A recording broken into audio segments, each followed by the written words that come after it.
But problem ఏమవుతుందంటే India is a tropical country. America లాంటి Europe లాంటి ఇవన్నీ కూడా టెంపరేట్ క్లైమేట్స్. మన ట్రాపికల్ కంట్రీ ప్లస్ మనకి చాలా సముద్రం దగ్గరలో ఉన్నాడు. యూరోప్లో ఏమవుతుంది, ప్రెడిక్షన్ చాలా ప్రాపర్గా ఇవ్వచ్చు.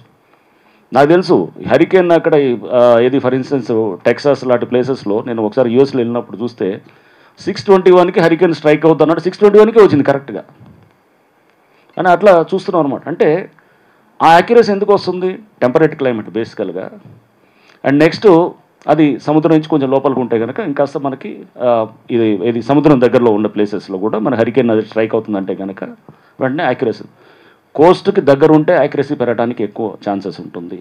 టెంపరేట్ క్లైమేట్స్కి ఉంటే ఛాన్సెస్ ఎక్కువ ఉంటుంది. వెదర్ ఎక్కువ డిస్టర్బెన్స్ అంటే ఇప్పుడు సపోజ్ సిటీలో మనకి ఒక అర్బన్ సిటీ లైక్ హైదరాబాదో ఢిల్లీ అనేది మైక్రో క్లైమేట్స్ డెవలప్ అవుతాయి. అక్కడ టెంపరేచర్స్ కొంచెం ఎక్కువ ఉంటాయి. ఉండి ఇక్కడ మామూలు దానికన్నా 3-4 డిగ్రీస్ ఎక్కువ ఉండడానికి అవకాశం ఉంటుంది.